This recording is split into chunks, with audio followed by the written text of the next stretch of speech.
Hey guys, how's it going? Hope you're doing well. My name is Crown, and today I'm going to read you some very interesting stories that I hope that you're gonna love. And now, without further ado, let's go! When my trusty old TV finally gave up the ghost after years of faithful service, being a tech enthusiast and always eager to keep up with the times, I decided to treat myself and the family to a shiny new smart TV. At first, we were all excited about the crisp picture and fancy features, but as the weeks went by, I noticed something interesting. Nobody was watching regular TV channels anymore. My kids were always streaming their favorite shows, my wife was binge watching series on various platforms, and even I found myself drawn more to on demand content. That's when it hit me. Why were we still paying for a TV connection we barely used? It seemed like a waste of money, and I'm all about efficiency. So I made up my mind to cut the cord, so to speak. Now, here is where things got tricky. Our TV connection wasn't just a standalone service. Oh no, that would have been too simple. It was bundled into this complicated phone plan along with our internet. The company had set up this fancy, dedicated relationship team to handle customers like us with custom plans. I guess they thought it made us feel special or something. I called up this team thinking it would be a straightforward process, but boy was I wrong. It took several frustrating calls before we finally reached a solution. They said they'd convert the TV connection to a prepaid one, then I could just stop recharging it. Simple enough, right? For a while, things seemed to be going smoothly. I got a few messages reminding me to recharge, which I ignored. Then finally, they asked me to return the set-top box. I was more than happy to oblige. Good riddance to that dust collector. When they picked it up, I thought that would be the end of it. I couldn't have been more wrong. That's when the real fun began. I started getting calls from random call centers about recharging my non-existent TV connection. At first, I was confused. These weren't the polite folks from the dedicated relationship team I'd dealt with before. No, these were clearly third-party operators working from an outdated list. I tried explaining the situation to them. I really did. But it was like talking to a brick wall. That's when I decided to have a little fun with it. The next time I got a call, I put on my best worried voice.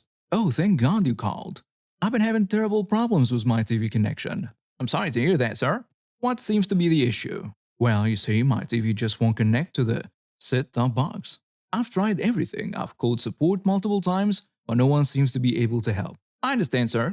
Let me book a technician visit for you." And just like that, I had my first tech support visit scheduled. When my port technician showed up at my door, I greeted him with a cold drink and a sheepish grin. "Hey there, thanks for coming. I've got to be honest with you. There is no actual problem with my TV." "What do you mean?" I explained the whole situation to him, and to my surprise, he burst out laughing. "Oh man, that's a good one. You know what? Keep it up. Maybe after a few more visits, they'll finally get the message." And keep it up I did. Each call, each visit, I stuck to my story. By the 8th tech support visit, I could recite my tale of TV woe in my sleep. Finally, I got a call from a supervisor. "Sir, may I ask why you keep booking tech support when you clearly don't have an active connection anymore?" "Oh, I'm glad you asked. Let me send you something interesting." I emailed him all the call recordings I've been collecting. There was a long silence on the other end of the line. "I see. This is highly irregular. I apologize for the inconvenience." After that, the calls mostly stopped. Now, on the rare occasion that I do get a call, I just dust off my trusty script. If they try to book tech support, they quickly get a note on their system: "Don't bother this gentleman." Looking back, I can't help but chuckle at the whole ordeal. What started as a simple desire to save some money on an unused TV connection turned into a month-long comedy of errors. You know what? I wouldn't change a thing. So here I am, the accidental TV connection crusader of my neighborhood. And who knows, maybe one day I'll write a book. How I outsmarted the cable company, a tragic comedy in multiple acts. Until then, I'll just enjoy my streaming services in peace. Always ready with my well-rehearsed script for the next unsuspecting callers. Let me tell you about the day my quiet morning coffee run turned into a wild encounter with the most entitled person I've ever met. A few months ago, when I found out I was pregnant, my partner and I were over the moon. But it wasn't an easy pregnancy. I had terrible morning sickness that lasted all day, and I was put on my bed rest for the last 2 months. When our little bundle of joy finally arrived, we were exhausted, but so happy. Fast forward to when our baby was 3 months old, I was finally starting to feel like myself again, and I decided it was time to venture out for a much needed coffee. My partner had gone back to work, and I was determined to prove to myself that I could handle a simple outing with a baby. I got dressed feeling pretty good about myself from the first time in a month. I even put on a little makeup, which was a big deal considering I barely had time to shower most days.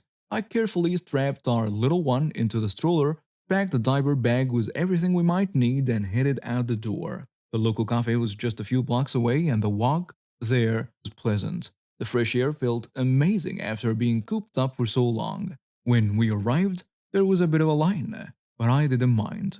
I was just happy to be out and about surrounded by the buzz of normal life again. I have been waiting patiently for about 10 minutes when it happened. This woman, let's call her Karen because that's exactly what she was, came bursting through the door like she owned the place. She marched right up to the front of the line, completely ignoring everyone waiting. At first, I thought maybe she was just asking a quick question or picking up a pre order, but no. She started rattling off a complicated coffee order to the barista. The poor guy behind the counter looked uncomfortable, looking at the rest of us in line. I don't know what came over me, maybe it was a lack of sleep or the hormones or just the sheer audacity of this woman, but I spoke up. Excuse me, but there's a line here. We've all been waiting patiently. Karen turning to glare at me. Mind your own business. I'm in a hurry. We're all in a hurry. That doesn't give you the right to cut in front of everyone. Karen scoffing. Do you know who I am? I don't have the time for this. I don't care who you are. You need to go to the back of the line like everyone else. By this point, other people in line were nodding and muttering in agreement. Karen's face was turning red and she looked like she was about to explode. How dare you speak to me like that? I'll have you know, I'm a very important person. Important people know how to be polite and wait their turn. That's when she lost it. She stomped over to me, her eyes wild with anger. I instinctively put my hand on a stroller, moving it slightly behind me. You think you're so special because you have a baby? Well, let me tell you something. And then she did it. She actually kicked my stroller. Hard. It rocked back on its wheels, and I heard my baby start to cry. I was in shock. Who does something like that? But karma works in mysterious ways. Just as this was happening, two police officers walked into the cafe. They must have been regulars because they headed straight for the counter. But then they noticed the commotion. Officer 1 says, "What's going on here?" Karen's face went pale. She looked from the officers to me, then to the stroller, and I could see the moment she realized just how badly she'd messed up. And what did she do? She tried to run. But here's the thing about entitled people. They often underestimate others. As Karen tried to push her way out, the other customers formed a human barrier. They weren't about to let her get away with what she'd done. Customer 1 says, "Stop her. She kicked the baby stroller." Customer 2 says, "Officers, don't let her leave." The cops, bless them, reacted quickly. They caught up with Karen before she could make it to the door and detained her. She was kicking and screaming the whole time, yelling about how she was being assaulted and how she'd sue everyone. Officer 2 says, "Ma'am, please calm down. We need to figure out what happened here." While one officer dealt with Karen, the other came over to check on me and the baby. By this point, I'd managed to calm my little one down, but I was shaking with anger and leftover adrenaline. Officer 1 says, "Are you and your baby all right, ma'am?" "Yes, we're okay." She didn't manage to hurt the baby, thankfully, but she did kick the stroller, and I want to press charges. The officer nodded and started taking my statement. Meanwhile, the cafe manager had pulled up the security footage, which clearly showed Karen cutting the line and then assaulting my stroller. The other customers were more than happy to give their accounts as witnesses. Karen still yelling, "This is ridiculous. I'm an important businesswoman. I have meetings to get to." Officer 2 tells her, "Ma'am, you're under arrest for assault and disorderly conduct. You have the right to remain silent." It wasn't just about me and my baby anymore. It was about all the times people like her got away with this behavior because no one stood up to them. The officers took Karen away and the cafe manager insisted on giving me my coffee for free. As I sat there, sipping my latte and gently rocking the stroller, I reflected on what had just happened. It was scary, sure, but it also made me proud. Proud that I found my voice and stood up not just for myself, but for everyone else in that line. In the days that followed, I gave my official statement to the police and agreed to testify if needed. It turned out that Karen had a history of entitled behavior and minor altercations, but this was the first time she crossed the line into physical assault. The prosecutor assured me they were taking the case seriously, especially given that a baby was involved. As for Karen, I heard that she lost her job over the incident. Apparently, her company didn't want to be associated with someone who kicked a baby stroller. She was ordered to attend anger management classes and do community service as part of her sentence. Life went back to normal pretty quickly after that. Well, as normal as life can be with a growing baby. But every now and then, when I pass by that cafe or when I'm having a tough day, I remember that morning. I remember how I found my voice, how strangers became allies, and how justice was served with a side of coffee. And you know what? The coffee at that cafe tastes even better now. I met my husband 5 years ago when I was working as a teacher at the local high school. He was a single dad struggling to balance his job with raising two kids. We hit it off immediately, and within a year, we were married. At first, I was excited about becoming a stepmom. I've always loved kids, and I thought this would be a great opportunity to expand my family. But I quickly realized that my husband's ex wife was going to make things difficult. She lived about an hour away from us with the kids, and I offered to drive them to school on the weeks they stayed with us. It seemed like a nice gesture, a way to bond with the kids and make their lives a little easier. Little did I know that this simple act of kindness would lead to an unexpected battle of wits with the ex wife. The town where she lived had this grocery store with a point system. You could earn rewards on your purchases and redeem them for fuel. The catch? Their store didn't actually sell fuel. Our town had the same chain, but being larger, we had fuel bums in the parking lot. Now, the ex wife, let's call her Karen because that's exactly who she was. She was a piece of work. From day one, she tried her hardest to turn the kids against us. She'd fill their heads with lies, manipulate situations, and generally make our lives miserable. It was tough, especially in the beginning, but as the kids got older, they started to see through her games. One day I noticed something odd. Karen was buying all her goods at this particular store, and she was doing it religiously. At first, I thought maybe she just liked her products, but then I overheard a conversation between her and my stepdaughter. Make sure you remind your father that I need to stop for gas when I drop you off next week. Stepdaughter tells her, why can't you just get gas near our house? Because I've been saving up my rewards point to get a discount. I'm not wasting them on expensive gas in our town. That's when it clicked. She was using the reward system to save money on gas in our town. It was clever, I'll give her that. But then I remembered something. The reward card she used was still linked to my husband's old phone number. I didn't say anything at first, and just watched and waited. The next time I needed to fuel up, I decided to try something. I entered my husband's old phone number at the pump, and lo and behold, there was a significant discount available. From that day on, every time I needed gas, I used that number. I'd fill up my tank, get a discount, and then drive to my favorite, less expensive grocery store to do my shopping. It was a small victory, but it felt good. This went on for about 2 years. 2 whole years of Karen diligently shopping at her local store, thinking she was building up this massive reserve of fuel points, only for me to use them all up. I knew it was a bit petty, but after all the grief she put us through, I couldn't bring myself to feel bad about it. The kids started noticing the tension between us adults, and one day my stepson asked me about it. Why does mom always seem so angry when she drops us off? Your mom and I have different ways of doing things, and sometimes that can cause friction. Is that why she always complains about the gas prices here? I had to bite my tongue to keep from laughing. I just nodded and changed the subject. It all came to a head one summer day. Karen had driven down to drop off the kids for their summer vacation with us. As usual, she needed to fill up before heading back. I watched from our front porch as she pulled into the gas station. Even from a distance, I could see her frustration growing as she jabbed at the keypads. Finally, she stormed over to our house, kids in tow. Did you change the phone number on the rewards account? My husband looked confused, and I decided to step in. No, we haven't changed anything. Is there a problem? I've been saving up points for months, and there is nothing there. I should have hundreds of dollars in fuel rewards by now. I could feel my husband's eyes on me. He knew I'd been using the rewards, but he'd never said anything. I took a deep breath and decided to come clean. Actually, Karen, I've been using those rewards. The account is still linked to this phone number after all. The look on her face was priceless. It cycled through confusion, realization, and then pure rage. You've been stealing my rewards? How dare you? I'm going to report this to the store. My husband, bless him, stepped in at this point. The account is in my name, Karen. There is nothing to report.